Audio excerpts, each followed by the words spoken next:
Muchas gracias, doctor. Buenas tardes. Este tema conductual tiene, pues es una historia muy amplia. De hecho, se puede conectar con la terapia cognitivo-conductual, pero parte de la modificación de conducta de manera no farmacológica, voy a iniciar con parte de esos antecedentes teóricos. ¿Por qué fue importante la teoría?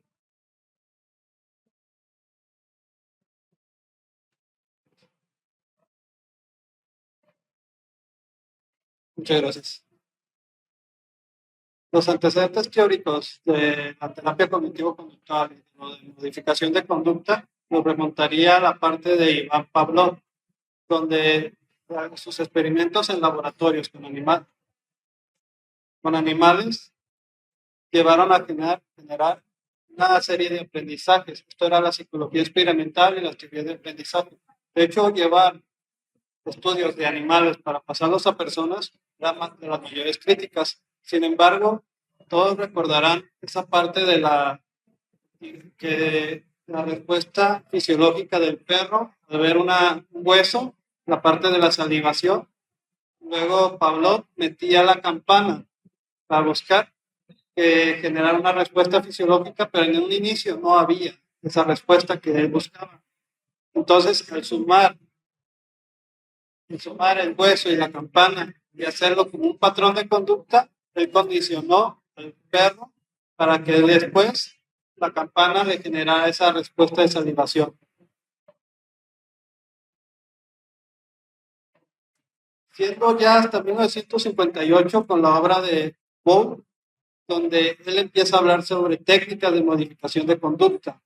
Esto lo pongo que en antecedente de 1904 de Pavlov, donde empezaba a crear una serie de sistemas para establecer conductas deseables, a 1958, donde este autor empieza a generar un libro, una publicación, más revistas, donde buscan a generar cambios de conducta en la población, tanto niños, adolescentes, adultos, que luego va evolucionando, siendo este 2002, que sería la modificación de la conducta de Caddy. Ese autor es la Biblia de todos los psicólogos.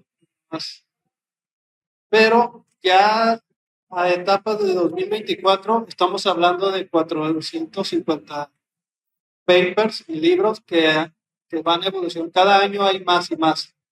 Yo creo que en este momento hay más de 400 o 500 técnicas de modificación de conducta, pero yo me voy a enfocar solo en 3 modelos para definir primero qué es la conducta. Si tenemos una persona que cierra los ojos, una persona de cabello negro, la primera sería una conducta. Esto es, lo que hace o dice una persona sería una conducta observable y puede ser residual al ambiente. Si una persona cierra los ojos por el sol, o si una persona tiene un tipo nervioso que cada vez que está hablando con alguien del sexo opuesto o en una entrevista o algo, empieza a guiñar los ojos, cerrar los ojos, eso sería una conducta que se puede medir. La modificación de conducta lo define como eso, un medible, cuantificable y de dimensiones que puede ser intervenido o modificado y es una variable conductual. La modificación de conducta aplica a esos sistemas y principios. Esto es, toda esa teoría que se llevó desde 1958 hasta la actualidad ha establecido que lo que es, yo establezco una condición, un condicionamiento operante que me va a llevar al aprendizaje, o sea, a buscar cambiar la conducta de un niño a una conducta deseable. Las estrategias o las técnicas las podemos dividir en 3 grupos. Implantar una conducta, esto es, implantar una conducta que deseamos en un adolescente. Mantener o incrementar una conducta. Esto es, si un niño o un adolescente empiezan a recoger su cuarto, o empieza a sacar buenas calificaciones, o empieza a levantarse temprano para ir a la escuela, cómo podemos hacer que se mantenga esa conducta deseada. O reducir una conducta o llevarla a la extinción. Esto es un ejemplo que dijo la doctora Indira, esa parte de decir no a algo, pero si un niño que te empieza a hacer un berrinche o empieza a hacer un escándalo y tú le prestas el celular o terminas cediendo a eso, a sus demandas, de manera indirecta, tú vas a mantener esa conducta negativa.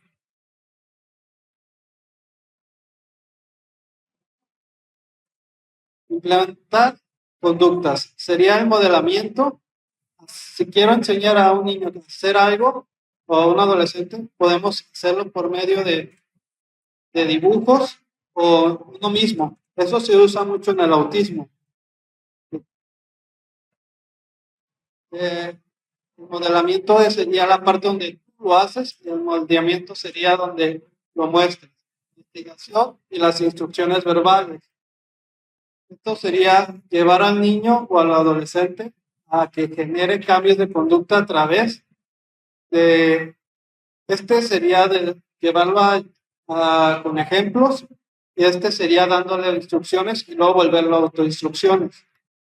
Las sugerencias es buscar introducir la idea sin hacer una orden. Entonces, oye, si tú hicieras esto, debes de hacer esto, o si tú respondieras de esta manera, ¿no? ¿Qué respuestas creerías? ¿O qué mejorarías?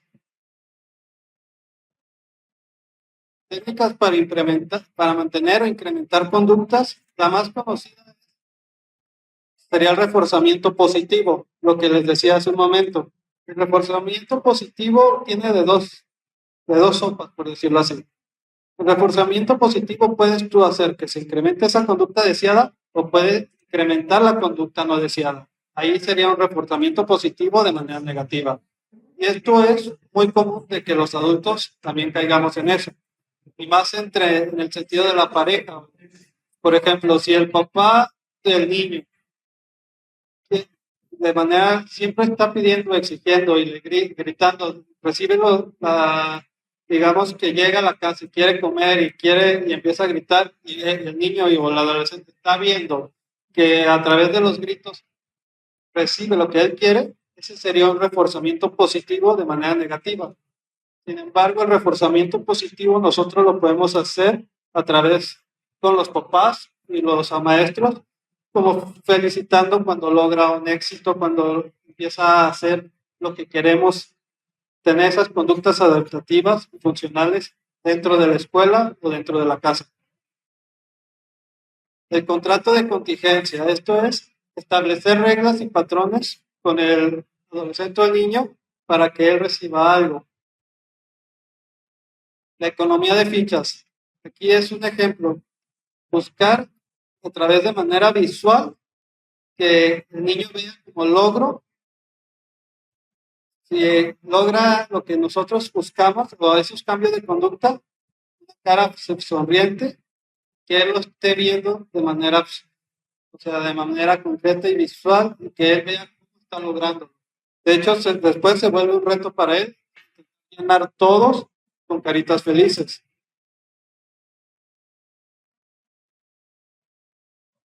Esta parte, las técnicas para reducir conductas, es lo que no queremos que haga, que queremos que, digamos, que si la mamá quiere que el niño siempre guarde sus juguetes o ponga la ropa en el bote de la ropa sucia, podemos buscar esa parte.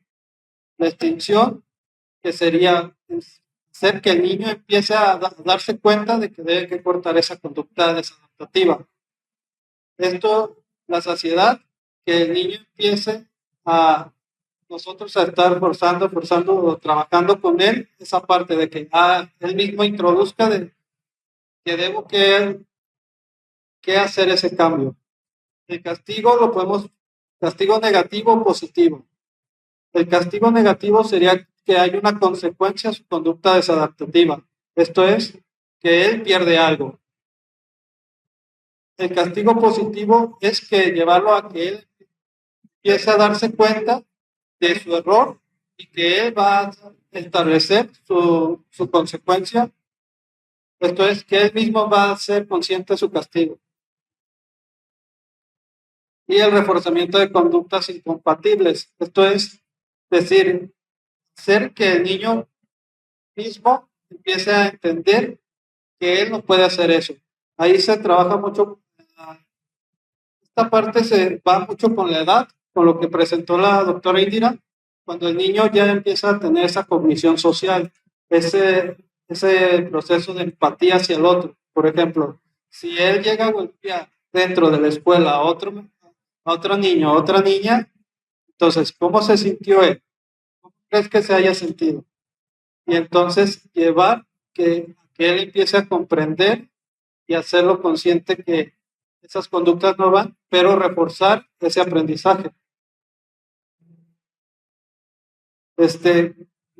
Ya para ir cerrando, la modificación de conducta, la parte no farmacológica, esto es para establecer un programa, un sistema de modificación conductual y todo lo que llevaría, porque son más técnicas, de hecho son muchísimas más, son registros, de hecho nos llevaría muchísimo en esa parte, pero lo quise hacer muy corto, ahí sí les voy a quedar en deuda, pero para uno como terapeuta que maneja la conducta o cognitivo-conductual y también con esos programas para nosotros establecer un programa de modificación conductual y en el sentido de que sea opción y no llevar a la medicación, se hace un trabajo multidisciplinario. Esto es, trabaja con el neuropediatra, con el paidopsiquiatra, la paidopsiquiatra, el pediatra, donde ellos mismos van a decidir si no se medica o se medica. Pero también se basa mucho en las redes, porque en los programas, en el caso de los niños, vamos a trabajar con los parentales. Esto es mamá, papá y el tipo de familia que son. Puede ser una familia monoparental donde solo es una madre soltera que trabaja 6 días de la semana, 8 horas, no tiene tiempo. O sea, se tiene que valorar toda esa parte del sistema de la familia, porque al final, ¿quién va a apoyar?